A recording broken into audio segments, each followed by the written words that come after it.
अभी तो हम लोगों का काम भी नहीं हुआ।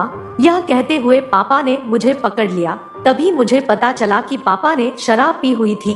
अब मैं डरने लगी क्योंकि पापा नशे में थे और कुछ भी हो सकता था।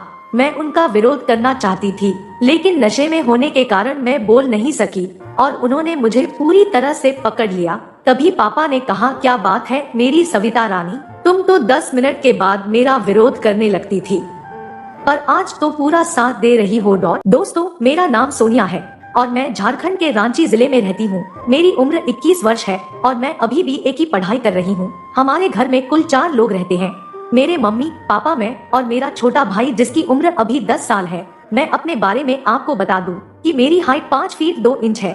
एक दिन मेरी मम्मी को मौसी के घर अचानक जाना पड़ा। मम्मी ने दोपहर में मुझसे कहा, सोनिया, मैं छोटू को लेकर सुनीता के पास जा रही हूँ। सुनीता मेरी मौसी है।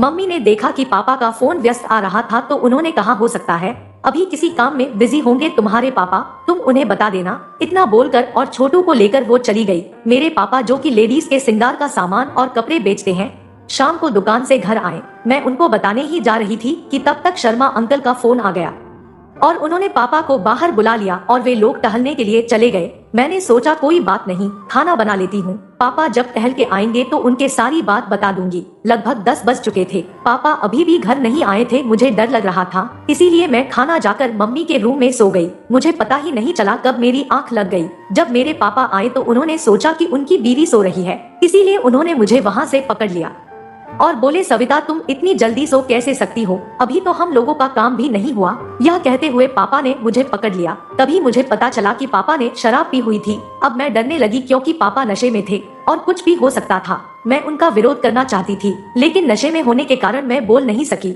और उन्होंने मुझे पूरी तरह से पकड़ लिया। तभी पापा ने कहा, क्या बात है मेरी सविता रानी, तुम तो 10 मिनट के बाद मेरा विरोध करने लगती थी, पर आज तो पूरा साथ दे रही हो।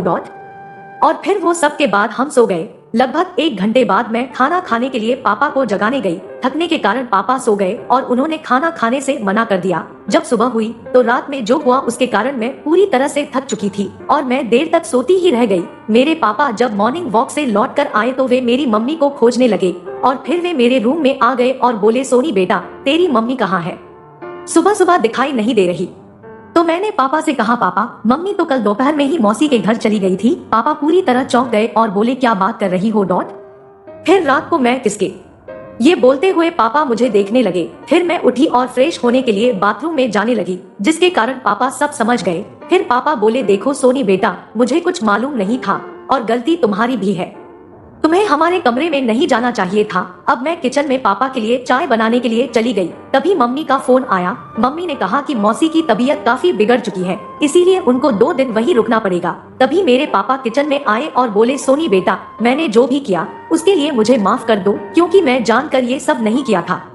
लेकिन मैं कुछ नहीं बोली। तभी पापा ने मुझे अपने रूम में ले जाकर बेड पर बैठा दिया और बोले, देखो, मैंने को जो भी किया था मैं उसको सुधारना चाहता हूँ। मैंने सोचा कि पापा माफी मांगेंगे, पर उन्होंने अपना बेडरूम लॉक कर दिया। फिर वे मेरे साथ क्रिकेट के पिच पर बैटिंग करने लगे। मुझे मालूम था कि अब कुछ नहीं होने वाला, पर मैंने पापा से कहा, पापा, मम्मी आती ही होगी।